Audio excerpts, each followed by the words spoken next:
আমার ভাগ্নেকে ছোট মনে করে আমি তার সব কাজই নিজের হাতে করে দিতাম। একদিন বাড়িতে কেউ ছিল না, তখন হঠাৎ করে আমার ভাগ্নে তোয়ালে পেঁচিয়ে আমার ঘরে দৌড়ে এলো। এসে বলল, মামি আমি অনেক ব্যথা পেয়েছি, বলেই সে আমার বিছানায় শুয়ে পড়ল। সে বলল, মামি কি দেখছ? আমি ভাবলাম সত্যিই কিছু ঘটেছে, তাই তার কাছে গেলাম। কিন্তু যখন আমি তাকে দেখতে গেলাম, হঠাৎ করে সে আমাকে তার যে ছেলেটিকে আমি এতদিন নির্দোষ মনে করতাম, সে মুহূর্তের মধ্যেই এমন কিছু ঘটল যা আমি কল্পনাও করিনি। ১৯ বছর বয়সে আমার বিয়ে হয়। আমি অনেক সুন্দর দেখতে। বাইরে বের হলে সবাই আমার দিকে চেয়ে থাকত। মনে হতো তারা আমাকে কিছু বলতে চায়, কিন্তু আমি কাউকেই পাত্তা দিতাম না। বন্ধুরা রেডি থাকো, আজকের গল্পটা অনেক স্পেশাল হতে চলছে। দয়া করে গল্পগুলো ভালো লাগলে ভিডিওটি লাইক, শেয়ার এবং চ্যানেলটি সাবস্ক্রাইব করো প্লিজ। আমার বিয়ে হয়েছিল আমার থেকে অনেক বড় একজন মানুষের সাথে। যখন আমার বয়স ছিল ১৯ বছর, তখন আমার স্বামীর বয়স ছিল ৩৫ বছর। আমার পক্ষে এত বড় বয়স্ক স্বামীকে পছন্দ করা খুবই কঠিন ছিল। তাকে দেখলেই আমার রাগ হতো এবং ধৈর্যের বাঁধ ভেঙে যেত। আমি দেখতে বেশ সুন্দরী ছিলাম, আর আমার স্বামী আমার সৌন্দর্য দেখে সবসময় খুশি হতেন। কিন্তু আমি তাকে কখনো আমার কাছে আসতে দিতাম না, এমনকি একই বিছানায়ও শুতে দিতাম না। ধীরে ধীরে আমার মধ্যেও জীবনে একজন মানুষের প্রয়োজন অনুভূত হতে লাগল, কিন্তু কোনোভাবেই আমি আমার সেই বয়স্ক স্বামীর কাছাকাছি যেতে পারতাম না। আমার একাকী জীবন কাটছিল। এমন সময়ে হঠাৎ করে আমার নন্দের ছেলে, অর্থাৎ আমার ভাগ্নে আমাদের বাড়িতে এলো। তার নাম ছিল কুনাল। আমি কুনালকে প্রথমবারের মতো দেখছিলাম, কারণ সে আমাদের বিয়েতেও আসতে পারেনি। সেই সময়ে সে হোস্টেলে ছিল এবং তার পরীক্ষা চলছিল। বাড়িতে আসার পর কুনাল পরিবারের সবার সাথে কুশল বিনিময় করছিল। তারপর সে আমাকে আলিঙ্গন করল, যা দেখে আমার স্বামী একটু বিরক্ত হয়ে উঠল। পরিস্থিতি স্বাভাবিক করতে আমি কুনালকে জিজ্ঞাসা করলাম, কুনাল, হঠাৎ করে বাড়িতে আসার সুযোগ কিভাবে পেলি? এই প্রশ্ন করার পরই আমার শাশুড়ি মা রেগে গিয়ে বললেন, তুমি কে জানতে চাওয়ার? আমার মেয়ের ছেলে এখানে আসতে পারবে না। আমি বিনয়ের সাথে বললাম, না মা, আমার ওভাবে বলার মানে ছিল না। আমি শুধু বলতে চেয়েছিলাম, কুনাল আমাদের বিয়েতে আসেনি, তো হঠাৎ আজ এলো কেন? কুনাল মুচকি হেসে বলল, নানি, মামি তো শুধু প্রশ্ন করেছেন, রাগ করবেন না। আমার তখন ফাইনাল পরীক্ষা চলছিল, তাই বিয়েতে আসতে পারিনি। তবে এখন আমি এসেছি, আর মামি থেকে অনেক আদর নিয়ে তবেই ফিরব। যখন মন ভরে যাবে তখনই ফিরে যাব। এই কথা শুনে সবাই হেসে উঠল। আমি কুনালের থাকার বিষয়টা জানতে চাইনি, শুধু মজা করে একটা প্রশ্ন করেছিলাম। কিন্তু শাশুড়ি মা রেগে গেলেন, তাই আর কিছু বলার সাহস পেলাম না। কিছুক্ষণ পর কুনাল ফ্রেশ হয়ে এলে শাশুড়ি মা আমাকে তার জন্য নাস্তা আনতে বললেন। নাস্তা নিয়ে যাচ্ছিলাম, হঠাৎ পা পিছলে প্লেট কুনালের উপর পড়ে গেল। নাস্তা তার পোশাকে পড়ায় শাশুড়ি মা চিৎকার করে বললেন, তাড়াতাড়ি তার পোশাক পরিষ্কার করো। তখন স্বামী বাড়িতে ছিলেন না, আমার স্বামী তখন বাজারের কাজে বাইরে গিয়েছিলেন। শাশুড়ি মায়ের বকুনি শুনে আমি ঘাবড়ে গিয়ে রান্নাঘর থেকে একটি কাপড় আনতে গেলাম। কাপড় পরিষ্কার করার আগে আবার জিজ্ঞাসা করলাম, মা, সত্যিই কি আমাকে কুনালের জামা পরিষ্কার করতে হবে? উত্তরে শাশুড়ি মা রেগে বললেন, আর কে করবে? ভুলটা তুমি করেছ, তাই তোমাকেই ঠিক করতে হবে। পুরো ব্যাপারটায় কুনাল চুপ ছিল, নিজের জামা পরিষ্কার করার চেষ্টা করেনি। জামা পরিষ্কার করতে গিয়ে আমি একটু অস্বস্তি বোধ করছিলাম। কুনাল নিজেই পরিষ্কার করতে পারত, কিন্তু সে দাঁড়িয়ে আমাকে কাজটা করতে বলল।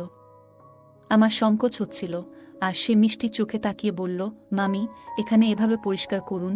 ধীরে ধীরে নির্দেশনা দিল কিভাবে করতে হবে। ঠিক তখনই আমার স্বামী ফিরে এলেন এবং আমাকে এই কাজ করতে দেখে রেগে বললেন, তুমি এটা কেন করছো? তখন আমি তাকে সব খুলে বললাম, আমি ইচ্ছা করে এটা করছি না, শাশুড়ি মায়ের নির্দেশেই করছি। আমার স্বামীর নাম রাজু। তিনি শাশুড়ি মায়ের দিকে তাকিয়ে বললেন, মা, কুনাল এখন নিজেই, সে আর ছোট্টি নেই যে আমার স্ত্রীর সাথে এভাবে কাজ করানো হবে।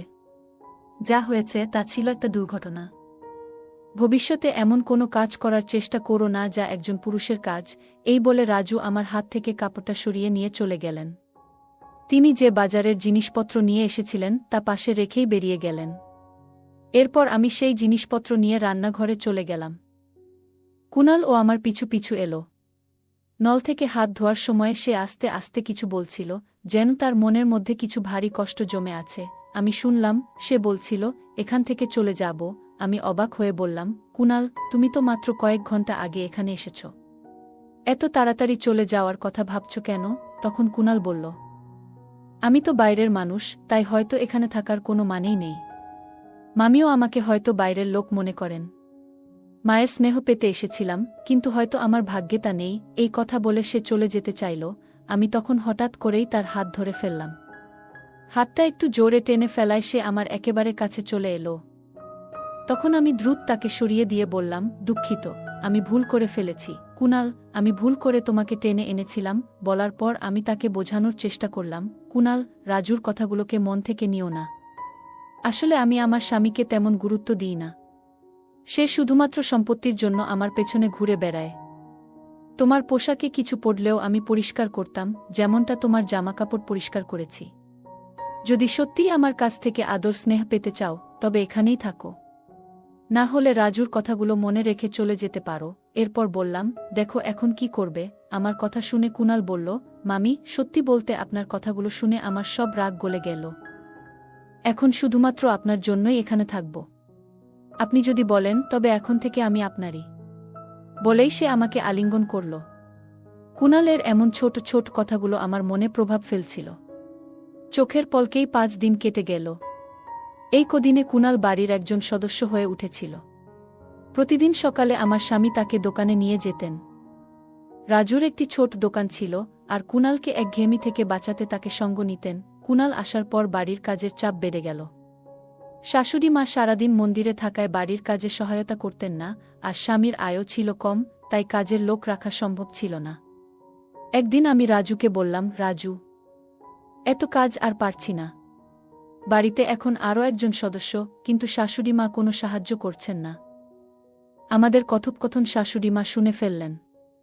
রেগে ঘরে ঢুকে বললেন, এই বয়সে তুমি আমার কাছ থেকে কাজ করাতে চাও? আর স্বামীর কানেও কথা ঢালছ? এরপর তর্ক শুরু হলো। রাজু এসে বলল, দুজনেই চুপ করো। মা আর আগের মতো কাজ করতে পারেন না, আর আমি কাজের লোক রাখতে পারব না, যার জন্য বাড়ির কাজ বেড়েছে। সেই সাহায্য করবে। তারপর রাজু কুনালের দিকে তাকিয়ে বলল, কুনাল, তুমি দোকানে যাবে না, বাড়িতে থেকে মামির কাজে সাহায্য করবে। স্বামী তার দায়িত্ব থেকে মুক্তি পেতে নিজের ছোট ভাইপোকে আমার সাথে বাড়িতে একা রাখার সিদ্ধান্ত নিয়েছিল। আমি কিছু না বলেই তার এই সিদ্ধান্ত মেনে নিলাম। পরের দিন থেকে কুনাল বাড়িতে থেকে আমার সাথে কাজ করা শুরু করল। সকালে ঘরের কাজের সময় সে আমাকে সাহায্য করত। নাশতার পর শাশুড়ি মা মন্দিরে চলে যেতেন আর রাজু দোকানে বেরিয়ে যেতেন। তাদের যাওয়ার পর আমি নাশতা করতাম এবং কুনাল আমার সাথে বসে খেত। কুনালের কিছু আচরণ আস্তে আস্তে আমার নজরে আসতে শুরু করেছিল। যখন শাশুড়ি মা ও রাজু বাড়িতে থাকতেন, তখন সে দূরত্ব বজায় রেখে কাজ করত। কিন্তু যেই তারা বেরিয়ে যেতেন, কুনাল আমার অনেক কাছাকাছি চলে আসত। তবে ভালো দিক ছিল যে শাশুড়ি মা যে কোনো সময় বাড়ি ফিরে আসতেন, আর এই ভয়ে কুনাল কিছুটা সতর্ক থাকত। সকালের দিকে যখন শাশুড়ি মা ও রাজু বাইরে যেতেন, তখন কুনাল মাঝে মাঝে আমার কাছে তার ব্যক্তিগত কাজের জন্য বলত। যেমন সে যখন গোসল করতে যেত, আমাকে বলত তার কাপড় বিছানায় গুছিয়ে রাখতে। তার সাহস এতটাই বেড়ে গিয়েছিল যে একদিন সে আমাকে বলল, মামি, আজ তুমি শাড়ি পরে আসো, শাড়িতে তোমাকে অনেক সুন্দর লাগে। আমি এইসব বিষয়গুলো উপেক্ষা করছিলাম, কিন্তু তার আচরণ ক্রমশ বাড়ছিল। একবার সে বলল, মামি, গোসলের জন্য বালতিতে জল ভরে দাও। সেদিন আমি রান্নার জন্য সবজি নিয়ে বেশ বিরক্ত ছিলাম, তাই গোসলের জন্য খুব গরম পানি ভরে রেখেছিলাম। কিছুক্ষণ পরে কুনাল বাথরুম থেকে দৌড়ে আমার ঘরে চলে এলো। তার গায়ে শুধু একটি তোয়ালে জড়ানো ছিল। সে ঘরে ঢুকে বলল, মামি, আমাকে পুড়ে যাওয়া মলম লাগিয়ে দেও, খুব গরম লেগে গেছে। আমি তখন বুঝতে পারলাম আমি রাগের মাথায় অত্যধিক গরম পানি দিয়েছিলাম, আর সে হয়তো পানি পরীক্ষা না করেই গোসল শুরু করেছিল। কুনাল আমার দিকে এসে বলল, মামি, খুব জ্বালা করছে, কোনো ক্রিম বা কিছু আছে কি? একটু লাগিয়ে দাও। সে তার পা দেখালো যেখানে সে বলছিল পুড়ে গেছে। আমি একটু নার্ভাস হয়ে গেলাম এবং বললাম, আমার ভুল হয়েছে, রাগের মাথায় এমনটা করিনি। আমি কুনালকে বললাম, আমার উচিত ছিল না এত গরম পানি সেখানে রাখা, কিন্তু তুমিও তো আগে দেখে নিতে পারতে পানিটা কতটা গরম। কুনাল হেসে বলল, এসব বাদ দাও, আগে আমার পায়ের দিকে তো দেখো। আমি তখন লজ্জা আর অস্বস্তিতে আস্তে আস্তে তার পায়ের তোয়ালেটা সরাতে লাগলাম। দেখি তার হাঁটুর উপরে কিছুটা জ্বলে গেছে। একজন তরুণ ছেলেকে এভাবে স্পর্শ করতে গিয়ে আমি একটু অস্বস্তিতে পড়ে গেলাম। তোয়ালেটা সরানোর আগে একবার কুনাল এর দিকে তাকালাম। তার চোখের চাহনি দেখে আমি একটু দূরে সরে গেলাম। তারপর বললাম, তুমি মিথ্যে অভিনয় করছো, তাই না? কুনাল বলল, মামি, আমি জানতে চাইছিলাম তুমি রাগ থেকে এটা করেছ নাকি আমার জন্য চিন্তিত ছিলে। আমি তো শুধু তোমার সাথে একটু মজা করছিলাম। তার কথায় আমি রেগে গেলাম। হঠাৎ সে আমার হাত ধরে তার দিকে টেনে নিল আর চোখে চোখ রেখে বলল, মামি, আমি তোমার কাছে কেমন? তার প্রশ্নটা অদ্ভুত লাগল। আমি বললাম, কুনাল, এটা তুমি কি করছো? আমি তোমার মামি, এটা ভুলে যেও না। আমার হাত ছেড়ে দাও, না হলে আমি তোমার মামার কাছে অভিযোগ করব। কুনালের প্রতিক্রিয়া ছিল, মামা আমাকে এখান থেকে বের করতে পারবেন না। তার এই কথায় আমি আরও অবাক হয়ে গেলাম। এরপর সে আমাকে আরও কাছে টেনে নিল, এতটাই কাছে যে আমি নিজের স্বামীর সাথেও এতটা ঘনিষ্ঠতা কখনো অনুভব করিনি। কুনালের এমন আচরণে আমি কিছুটা দুর্বল হয়ে পড়ছিলাম। ঠিক তখনই বাইরে থেকে শাশুড়ি মা জোরে ডাকলেন, বুমা। সেই মুহূর্তে শাশুড়ি মায়ের কণ্ঠ আমার কাছে আশীর্বাদের মতো শোনাল। কারণ তার ডাকে আমি কুনালের হাত থেকে রেহাই পেলাম। শাশুড়ি মা আসার পর কুনাল আমাকে ছেড়ে কিছুটা দূরে সরে গেল। রাতে আমি মনে মনে সিদ্ধান্ত নিয়েছিলাম যে এই বিষয়ে আমার স্বামী রাজুর সঙ্গে কথা বলবো। শোয়ার আগে রাজু হঠাৎ বলল, তোমার তো এখন কাজের চাপ কিছুটা কমে গেছে, তাই না? কুনাল তো তোমাকে সহায়তা করছে। তাই তো। আমি কিছু বলার আগেই কুনাল আমাদের ঘরে এসে ঢুকল এবং হাসতে হাসতে বলল, মামা, তুমি কেন ছোটদের মতো দুধ খাচ্ছ? আমি মজা করে উত্তর দিলাম, তোমার মামার শরীরে ক্যালসিয়ামের ঘাটতি আছে, তাই দুধ পান করেন। এতে কোনো সমস্যা আছে? এটা আমাদের ব্যক্তিগত বিষয়, তোমার এখানে থাকা জরুরি নয়। এরপর কুনালকে বাইরে যেতে বললাম। আমার এই কথায় আমার স্বামীর মুখে হাসি ফুটে উঠল। তারপর আমরা দুজনে ঘুমিয়ে পড়লাম। পরের রাতে আমি যখন রান্নাঘরে দুধের গ্লাস রাখতে যাচ্ছিলাম, তখন হঠাৎ কুনাল আমাকে টেনে তার ঘরে নিয়ে গেল। তার এমন আচরণ দেখে আমি রেগে গিয়ে বললাম, কুনাল, তুমি কি করছো? আমি তোমার মামি, এটা ভুলে যেও না। তুমি যদি 5 সেকেন্ডের মধ্যে আমার হাত না ছাড়ো, তবে আমি চিৎকার করব। কুনাল ঠান্ডা মাথায় বলল, মামি, তুমি মাইক নিয়েও চিৎকার করো, তোমার স্বামী শুনতে পাবে না। কারণ তাকে তুমি এমন দুধ খাইয়ে দিয়েছ যাতে ঘুমের ওষুধ মেশানো। আমি সবকিছু দেখেছি, আর আমার মোবাইলেও সেই ঘটনা রেকর্ড আছে। কুনালের কথাগুলো শুনে আমি হতভম্ব হয়ে গেলাম। তার মোবাইল স্ক্রিনে আমি নিজেকে দেখতে পেলাম, যেখানে দেখা যাচ্ছিল আমি রাজুর দুধের গ্লাস এ ওষুধ মেশাচ্ছি। সে বলল, মামি, একবার ভাবো, যদি মামা এই ভিডিও দেখে ফেলে, তাহলে কি হবে? আমি প্রতিদিন রাজুর দুধের গ্লাস এ চুপিসারে ঘুমের ওষুধ মিশিয়ে দিতাম। কুনাল সেই ঘটনা ভিডিও করে আমাকে ব্ল্যাকমেইল করতে শুরু করল এবং আমার সাথে ঘনিষ্ঠ হওয়ার চেষ্টা করতে লাগল। এতটা ধূর্ত হবে তা আমি ভাবতেও পারিনি। তখন আমার কাছে মিষ্টি কথা বলে তাকে শান্ত করা ছাড়া আর কোনো উপায় ছিল না। তাই আমি কুনাল এর কাছে গিয়ে তার গলায় হাত রেখে বললাম, কুনাল, আমি তো শুধু তোমার সাথে মজা করছিলাম। তুমি যখন থেকে এখানে এসেছ, তখন থেকেই তুমি আমার খুব কাছের মানুষ হয়ে গেছ, কিন্তু আমি বলতে পারিনি। আজ সুযোগ পেয়েছি, তাই বলছি। আমি কুনালকে এমনভাবে জড়িয়ে ধরলাম যেন সে আমার কথায় বিশ্বাস করে। কিছুক্ষণ পর বললাম, কুনাল, আমার পেটে হঠাৎ ব্যথা করছে, কাল এসে তোমার সঙ্গে দেখা করব। এই বলে আমি তার ঘর থেকে বেরিয়ে এলাম। পরের দিন থেকে রাজু কুনালকে তার দোকানে নিয়ে যেতে লাগল। কুনালের উপর আমার একদম বিশ্বাস ছিল না। যদি সে ভুল করে কিছু বলে ফেলে, তবে রাজুর সামনে আমার অবস্থার কি হবে ভাবতেই পারি না। রাজু ও কুনাল দোকানে চলে যাওয়ার কিছুক্ষণ পর আমি দোকানের দিকে গেলাম, যাতে কুনাল এর উপর নজর রাখতে পারি। দোকানে ঢুকে দেখলাম সেখানে কেউ নেই। হঠাৎ সেখানে একটা গোপন ঘর দেখতে পেলাম, যা আমি আগে কখনো দেখিনি। আমি ভিতরে যেতে পারলাম না, কিন্তু সেখানে কারো কথা শোনা যাচ্ছিল। দরজার বাইরে কান পেতে শুনতে লাগলাম। রাজু কুনালকে বলছিল, তুমি কবে এটির চিকিৎসা শেষ করবে? যত তাড়াতাড়ি সম্ভব কাজটা শেষ করে তোমার টাকা নিয়ে এখান থেকে চলে যাও। কোনো মেয়ে আমার স্বামী কাকে এত ভালোবাসে? কিছুই বুঝতে পারছিলাম না। এর মধ্যেই কুনাল বলল, তুমি আমাকে এই মেয়েটার চেহারা দেখাচ্ছ না কেন? একে? কিন্তু রাজু তাকে চুপ থাকতে বলল। আমার সন্দেহ ছিল না যে কুনাল আমার সম্পর্কে কিছু বলেনি। হঠাৎ তাদের বেরিয়ে আসার শব্দ শুনে আমি দ্রুত দোকান থেকে বেরিয়ে বাসায় ফিরে এলাম। তারপর ঠিক করলাম, আজ রাতে রাজুকে ঘুমের ওষুধ না দিয়ে কুনাল এর ঘরে যাব এবং কুনাল এর বিরুদ্ধে মিথ্যে অভিযোগ তুলে রাজুর সামনে তাকে একেবারে ফাঁসিয়ে দেব, যাতে সে কুনালকে চিরদিনের জন্য বাড়ি থেকে বের করে দেয়। সন্ধ্যায় যখন রাজু বাড়ি ফিরল, আমি তাকে শাশুড়ির ঘরে যেতে দেখলাম। তার মুখে চিন্তার ছাপ ছিল। সে ঘরে ঢোকার পর আমি দরজার পাশে কান পেতে দাঁড়ালাম। রাজু শাশুড়িকে বলছিল, মা, তুমি সারাদিন এত ফোন কেন করছিলে? এমন কি ঘটেছে? শাশুড়ি বললেন, এটা ভূমিকম্পের মতোই বড় একটা ঘটনা। তোমার বিয়ের 1 মাস হতে চলল, এখনো কোনো সুখবর পাওয়া যাচ্ছে না। তুমি কি ঠিক আছো নাকি? সন্ধ্যার পর শাশুড়ি আমাকে কিছু বলতে যাচ্ছিলেন, হঠাৎ পেছন থেকে কুনাল ডেকে উঠল, মামি। কুনালের কথা শুনে শাশুড়ি চুপ হয়ে গেলেন। তার মনে হয়েছিল যে আমি বাইরে আছি। আমি তার কথার প্রতিক্রিয়া না দেখিয়ে সরাসরি রান্নাঘরের দিকে চলে গেলাম। রাতে পরিকল্পনা মতো যখন রাজু ঘুমিয়ে পড়ল, আমি কুনালের ঘরের দিকে গেলাম। কাছে গিয়ে তাকে আলিঙ্গন করলাম এবং বললাম, কুনাল, আমি আমার প্রতিশ্রুতি রেখেছি, এখন আমি শুধুই তোমার। কুনাল আমার কাছে আসতেই আমি হঠাৎ তার হাত ধরলাম এবং চিৎকার করে উঠলাম, বাঁচাও, বাঁচাও। আমার চিৎকার শুনে রাজু দৌড়ে ঘরে এলো। তখন আমি রাজুকে বললাম, তোমার ভাগ্নে আমার উপর জোর করার চেষ্টা করেছে, ওকে বাড়ি থেকে বের করে দাও। রাজু আমার দিকে রাগান্বিত হয়ে চড় মারল এবং বলল, কুনাল আমাকে সবকিছু দুপুরেই বলে দিয়েছিল। আমি জানতাম তুমি আমাকে ঘুমের ওষুধ খাওয়াচ্ছিলে। এখন কুনাল আর আমি দুজনেই তোমাকে শাস্তি দেব। ঠিক সেই মুহূর্তে বাহিরে পুলিশের গাড়ির আওয়াজ শুনতে পেলাম।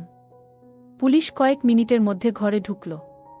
আসলে আমি অনেক আগেই সন্দেহ করেছিলাম কুনালের উপর। সেই সন্ধ্যায় শাশুড়ি আর রাজুর কথাবার্তা শুনে আরও সন্দেহ বেড়ে গিয়েছিল।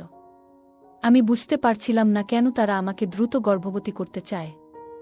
তখনই বুঝলাম আমার জীবনের ঝুঁকি রয়েছে। আমি এর আগেই পুলিশের কাছে সবকিছু জানিয়ে দিয়েছিলাম। পুলিশ কুনাল, রাজু এবং শাশুড়িকে গ্রেপ্তার করল। আমি তাদের সাথে আমাদের দোকানে গেলাম। দোকানে পৌঁছে আমরা তদন্ত শুরু করলাম এবং দেখলাম একটি মেয়ে ঘুমিয়ে রয়েছে, তার মুখ পুরোপুরি ঢেকে দেওয়া। যখন আমরা তার গা থেকে কম্বল সরালাম, তখনই আমার মাথা ঘুরে গেল। কারণ সে আর কেউ নয়, আমার নিজের বোন। চিকিৎসক জানালেন সে গভীর কোমায় রয়েছে।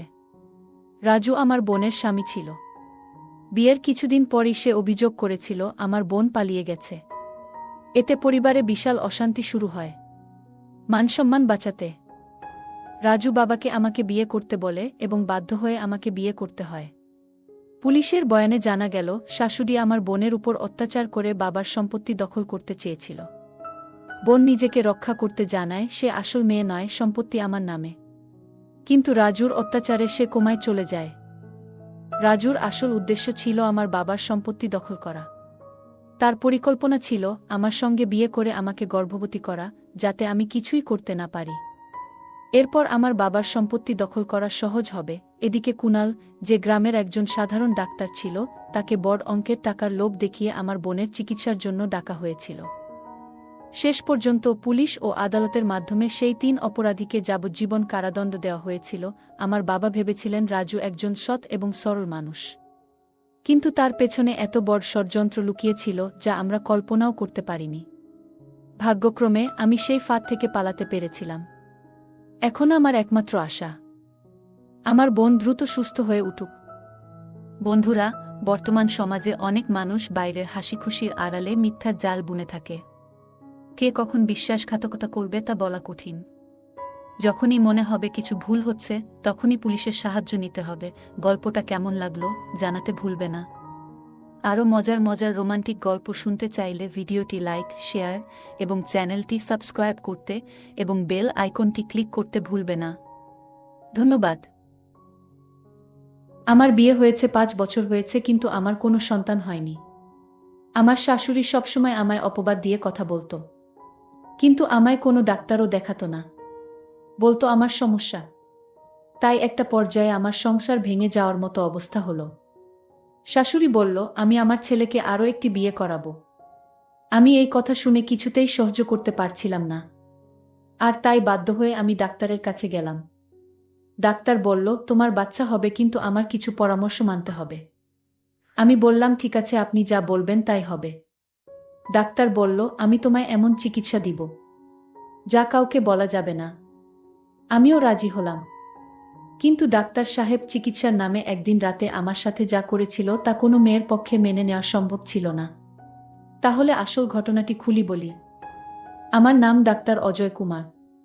আমি একজন গাইনি বিশেষজ্ঞ ডাক্তার, অর্থাৎ যে সমস্ত মহিলাদের বাচ্চা কাচ্চা হয় না বা গর্ভজনিত সমস্যা, এই চিকিৎসাগুলো আমি দিয়ে থাকি।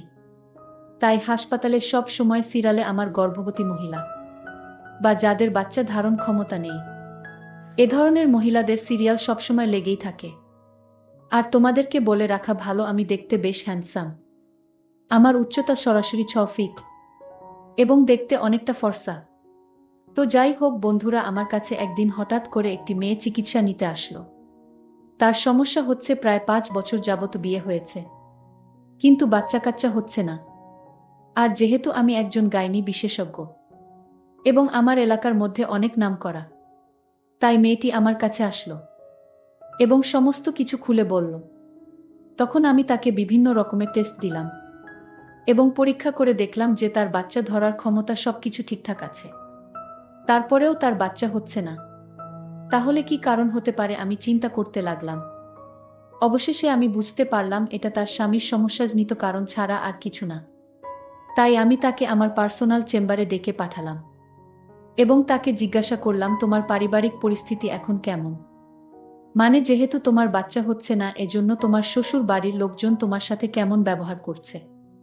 তখন সেই মেয়েটি অনেক কান্নাকাটি করল আমার কাছে এবং সমস্ত কিছু খুলে বলল যে শ্বশুর বাড়ির শ্বশুর শাশুড়ি থেকে শুরু করে বাড়ির সমস্ত লোক এমনকি এখন নিজের স্বামী ও তার সাথে ভালো ব্যবহার করে না এবং ভালো চোখে দেখতে পায় না, কারণ তার বাচ্চা হচ্ছে না। অর্থাৎ তার সমস্ত দুর্বল পয়েন্টগুলো আমি শুনে নিলাম। আর তারপরে তাকে আমি একটা অফার করলাম যে আমি তোমাকে যে কোনো চিকিৎসার মাধ্যমে বাচ্চা দিতে পারি, তবে একটি শর্ত আছে। সেটা হচ্ছে আমি তোমাকে যে সমস্ত চিকিৎসার কথা বলব সবগুলো মেনে নিতে হবে। কোনোরকম অজুহাত বা আপত্তি করা যাবে না, তাহলেই তোমার বাচ্চা হবে। এ কথা শোনার পর মেয়েটি অনেক খুশি হলো এবং বলল, স্যার আপনি যা বলবেন আমি তাই মেনে নেব। তবুও আমার একটি বাচ্চা দরকার, কারণ বাচ্চা ছাড়া আমি আমার শ্বশুর বাড়িতে একদম অসহায় এবং আমরা অনেক গরিব ফ্যামিলির লোক। যদি তারা আমাকে ছেড়ে দেয় তাহলে আমার বাবা অনেক বিপদে পড়ে যাবে। তাই আপনি যেভাবেই হোক আমাকে এই সমস্যা থেকে উদ্ধার করেন। যখন মেয়েটি এই কথাগুলো বলল, আমি ভাবলাম এখন আমি তাকে যা বলি তাই মানবে। আমি বললাম, দেখো তুমি কিছু মনে করো না, আসলে তোমার মধ্যে কোনো সমস্যা আমি দেখতে পাইনি। মেইন সমস্যা তোমার স্বামীর মধ্যে হতে পারে, কিন্তু তুমি যদি এই কথা তোমার স্বামীকে গিয়ে বল, তোমার স্বামী কখনো বিশ্বাস করবে না এবং তোমাকে উল্টো বকাবকি করবে এবং তালাক দিয়ে দিবে, কারণ তোমার সব কিছু ঠিকঠাক আছে। এ কথা শোনার পর মেয়েটি প্রথমে একটু ধুম ধরে চিন্তা করল। তারপর বলল, আচ্ছা স্যার ঠিক আছে, আপনি যে চিকিৎসা দিবেন সেই চিকিৎসা আমি মেনে নিব, কিন্তু আমার বাচ্চা অবশ্যই চাই। আমি বললাম, আমি তোমাকে যে চিকিৎসাটা করব সেটা কাউকে বলা যাবে না। মেয়েটি বলল, ঠিক আছে স্যার, আমি কাউকে বলবো না। আমি বললাম, আমি তোমাকে চিকিৎসা দেওয়ার পর যদি তোমার বাচ্চা না হয়, যদি বাচ্চা না হয় তাহলে আমি বুঝব। ডাক্তারের কথা শুনে আমি অনেক আস্থা পেলাম। কত ডাক্তার কবিরাজ দেখিয়েছি, তাও সন্তান হলো না, আর আপনার চিকিৎসার মাধ্যমে আমি মা হতে পারবো, এটা ভেবে আমার অনেক খুশি মনে হলো। তারপর আমার সঙ্গে বোঝাপড়া করবে। তাহলে তুমি যদি রাজি থাকো, দেরি না করে আমি তোমার চিকিৎসা শুরু করে দিতে পারি। তখন মেয়েটি বলল যে স্যার আপনি এখনই করতে পারেন চিকিৎসা। আমি বললাম, আমি তোমাকে যে চিকিৎসা করব সেটা এখানে সম্ভব না। তাহলে কোথায় সম্ভব? আপনার যেখানে সম্ভব সেইখানেই আমার চিকিৎসা করুন স্যার। স্যার চিকিৎসার খরচ সম্পর্কে আপনার চিন্তা করতে হবে। আমার বাবার বাড়ি থেকে দেওয়া গয়নাগুলো আমি বিক্রি করে দেব। ডাক্তার বলল, আরে আমি তোমার চিকিৎসা করব, এটাতে তোমার খরচ তেমন হবে না। খরচ হবে না বললেই চলে। আমি বললাম, ডাক্তার সাহেব আপনি অনেক দয়ালু মানুষ, আপনার কথা শুনে আমার অনেক ভালো লাগছে। ডাক্তার সাহেব বলল, ঠিক আছে, আমি তোমাকে যেদিন আসতে বলবো সেই দিন তুমি আসবে। আর হ্যাঁ, আমার এই চেম্বারে চিকিৎসা করা যাবে না, তুমি আমার বাসার চেম্বারে আসতে হবে। আমি ডাক্তারের কথা শুনে বললাম, ঠিক আছে স্যার, আপনি যেখানে বলবেন আমি সেই জায়গায় গিয়ে আমি চিকিৎসা নিব। ডাক্তার আরও একটি কথা আমায় জানিয়ে দিলেন, তিনি বললেন যে যেদিন আমি চিকিৎসা নিব সেদিন যেন আমি একা আসি, আমার সঙ্গে অন্য কেউ আসতে পারবে না। আমি এই কথাটা শুনে কিছুটা আশ্চর্য হলাম। আমি তখন একটু চিন্তায় পড়ে গেলাম। মনে মনে ভাবলাম, চিন্তা করলে হবে না, আমার চিকিৎসার মাধ্যমে বাচ্চা চাই। আমি বললাম, স্যার আমি কোনোদিন আসব। ডাক্তার বলল, তোমার ফোন নাম্বারটি দিয়ে যাও। আমি তোমাকে যেদিন কল করব ঠিক সেই দিন তুমি বাসার চেম্বারে চলে আসবে। ডাক্তার বলল, আমার একটি কার্ড নিয়ে যাও, এই কার্ডে আমার বাসার ঠিকানা দেওয়া আছে। আমি যেদিন তোমায় ফোন করব ঠিক সেই দিন চলে আসবে। আমি বললাম, ঠিক আছে স্যার। আমি বাড়িতে ফিরে আসলাম। এসে দেখি আমার স্বামী ঘরে মন খারাপ করে শুয়ে আছে। আমার স্বামী আমায় জিজ্ঞেস করল, কোথায় গিয়েছিলে তুমি? আমি বললাম, আমি একটু বাপের বাড়ি গেছিলাম। আব্বার শরীরটা তেমন ভালো ছিল না তাই।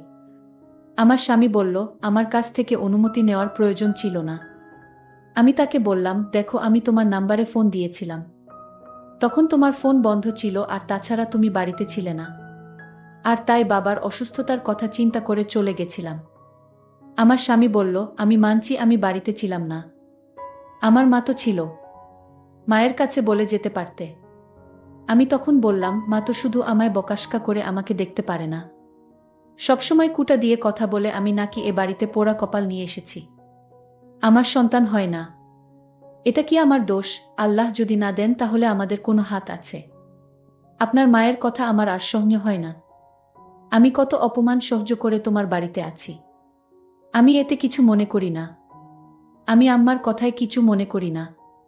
আমি ভাবি যে এরকম সবার বেলায় হতে পারে। আমার স্বামী বলল, তাই বলে কি আমার মায়ের কাছে বলে যাবে না? আমি বললাম, ঠিক আছে, এইবার আমার ভুল হয়ে গেছে। আমি এখন থেকে কোথাও গেলে আমি আপনাকে না পেলে মাকে বলে যাব। আমি জানি এখন আমার স্বামীর কাছে ভুল স্বীকার না করলে সে সারাক্ষণ বকবক করবে। এর চাইতে ভুল স্বীকার করলেই তার কাছে আমি ভালো। আর তার কাছে ভালো থাকার জন্য আমি মাথাটা নিচু করে দিলাম। আমার স্বামী তখন আমায় আদেশ করে বলল, আর কোনোদিন তার অনুমতি ছাড়া যেন বাড়ির বাহিরে না যাই। আমি বললাম, ঠিক আছে, আমি আপনার অনুমতি ছাড়া বাড়ির বাহিরে যাব না। এরপর দিন ডাক্তার সাহেব রাত ৮টার দিকে আমায় ফোন দিল। আর বলল, তুমি আজ আমার বাসার চেম্বারে আসো। আজ তুমি আমার সাথে দেখা করো। আজ তোমাকে সঠিক চিকিৎসা দিব। আমি বললাম, ডাক্তার সাহেব, এখন তো রাত হয়ে গেছে, দিনে আসলে হয় না? ডাক্তার সাহেব তখন আমায় ধমক দিয়ে বলল, তুমি কি আমারে অন্যদের মতো মনে করো? আমি একজন ডাক্তার, আমি সারাদিন বিজি থাকি। আমার প্রতিদিন হাজার হাজার রোগী দেখতে হয়। কিন্তু তোমার রোগটা একটু ভিন্ন, তাই তোমাকে আমার বাসার চেম্বারে আসতে বললাম। তুমি মনে করছো আমি দিনে ফ্রি থাকি? আমার রাতে ছাড়া আর সময় নাই। যদি চিকিৎসা নিতে চাও তাহলে আজ চলে এসো। আমার মতো এরকম ডাক্তার আর পাবে না। আমি ডাক্তারকে বললাম, ডাক্তার সাহেব, আমি আসছি। এখন আমি চিন্তা করতে লাগলাম বাড়ি থেকে কিভাবে বের হব। কারণ আমি যদি রাতে ঘর থেকে বের হই তাহলে আমার স্বামী আমাকে সন্দেহ করবে। আর তাই আমি এখন কি বলে ঘর থেকে বের হই? মাত্র ২ দিন আগে আমি আমার স্বামীর সাথে মিথ্যা কথা বলে ঘর থেকে বের হলাম। আজ যদি জানতে পারে আমি আবার না বলে ঘর থেকে বাহিরে গেছি তাহলে আমার সমস্যা হবে। আমি এক মহাচিন্তায় পড়ে গেলাম। অন্যদিকে ডাক্তার আমার জন্য অপেক্ষায় আছে। আমি এখন কি করব? আমি সিদ্ধান্ত নিলাম, আমার আজ যে করে হোক আমার ডাক্তারের কাছে যেতে হবে আর চিকিৎসাটা নিতে হবে। আমি আমার শাশুড়ি মাকে মিথ্যা বললাম, মা, আমি কিছুক্ষণের জন্য আমার বাপের বাড়ি যাব। আমার বাবা খুব অসুস্থ, আমার এখনই চলে যেতে হবে। আমার স্বামী ঘরে ছিল না। আমি আমার স্বামীকে ফোন দিয়ে বললাম, আমার এখন বাপের বাড়ি যেতে হবে, কারণ আমার বাবা খুব অসুস্থ। আমার স্বামী বলল, ঠিক আছে, চলে যাও। আমি তাড়াতাড়ি বোকরা পরে আমি রেডি হয়ে বাড়ি থেকে রওনা দিলাম। আমার শাশুড়ি মা আমার কথার কোনো উত্তর দিল না। আমি কোনো কিছু চিন্তা না করে ডাক্তারের বাড়ি উদ্দেশ্য করে রওনা দিলাম।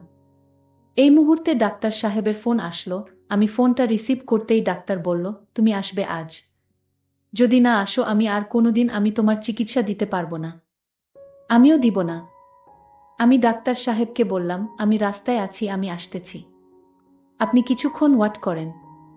আমি আসতেছি। ডাক্তার বলল, ঠিক আছে। ডাক্তার সাহেব তখন চিন্তায় পড়ে গেলেন।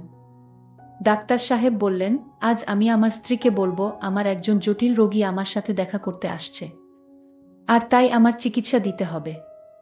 আমার স্ত্রী জিজ্ঞেস করল, মেয়ে না ছেলে? আমি বললাম, মেয়ে। আমি মনে মনে সিদ্ধান্ত নিলাম, আজ ডাক্তারের আসল রহস্য জানতে পারবো। আমার স্ত্রী বলল, তাহলে তুমি তাকে চিকিৎসা কি বাসায় করবে? আমি বললাম, ওনার একটু জটিল সমস্যা, তাই আজ চেম্বারে আসতে পারেনি তো। আর তাই এখন বাসায় আসছে। ঠিক আছে, তোমার রোগীর চিকিৎসা করো। এর আগে আরও 5 জন মেয়ে তোমার বাসায় আসছে চিকিৎসার জন্য। আমি বুঝলাম না রাতে আসে কেন। আমি আজ দেখব আমার স্বামী কি চিকিৎসা দেয়। আমি আমার স্বামীর উদ্দেশ্য জানার জন্য আমি আগে থেকেই ওনার পার্সোনাল রুমে লুকিয়ে পড়ি। মেয়েটি তখন রুমে এসে হাজির। ডাক্তার সাহেব বলল, তোমার জন্য আমি অনেকক্ষণ ধরে অপেক্ষা করছি। ডাক্তার বলল, আজ তোমার সারা রাত এখানে থাকতে হবে, কারণ এই চিকিৎসা করতে প্রায় 7 থেকে 8 ঘন্টা সময় লাগে। আমি ডাক্তার সাহেবকে বললাম, কোনো সমস্যা নাই, আমি বাড়ি থেকে বলে এসেছি। ডাক্তার বলল, তাহলে তো কোনো সমস্যা নাই। আচ্ছা, আজ যে চিকিৎসাটা আমি তোমায় দিব তুমি কিন্তু কাউকে বলতে পারবা না। ঠিক আছে ডক্টর সাহেব, আমি কাউকে বলবো না। আপনি আমার চিকিৎসা শুরু করতে পারেন। ডাক্তার বলল, ঠিক আছে, তুমি বেডে শুয়ে পড়ো, কোনো নড়াচড়া করবে না। আমি বললাম, ঠিক আছে ডাক্তার, আমি বেডে শুয়ে পড়ছি। তখন আমি লক্ষ্য করলাম ডাক্তার সাহেব লাইট বন্ধ করে দিল। আমি বললাম, ডাক্তার সাহেব লাইট বন্ধ করলেন কেন? ডাক্তার সাহেব বলল, আমি তোমায় এখন যে চিকিৎসা দিব সেটা অন্ধকারে দিতে হয়। আমি বললাম, না ডাক্তার সাহেব, আমার খুব ভয় করছে, আমার সাথে কেউ আসেনি। আমি একা আপনার রুমে, আমার খুব ভয় করছে। ডাক্তার বলল, ভয়ের কিছু নাই, চিকিৎসা নিতে হলে ভয় করলে চলবে। ডাক্তার সাহেব যখন আমার বেডে আসলো, ঠিক তখনই লাইটটা জ্বলে উঠল। ডাক্তার সাহেব চমকে উঠল, লাইট কিভাবে জ্বলে উঠল? বাড়িতে কি ভূত এসেছে নাকি? আমার প্ল্যানটাই নষ্ট করে দিল। তখন আমার স্ত্রী বলল, হ্যাঁ, বাড়িতে ভূত এসেছে। এই যে দেখতে পাচ্ছ, আমিই তো ভূত। আমি বললাম, আশ্চর্য, তুমি না আমার রুমে ঘুমিয়েছিলে, তুমি এখানে কি করে আসলে?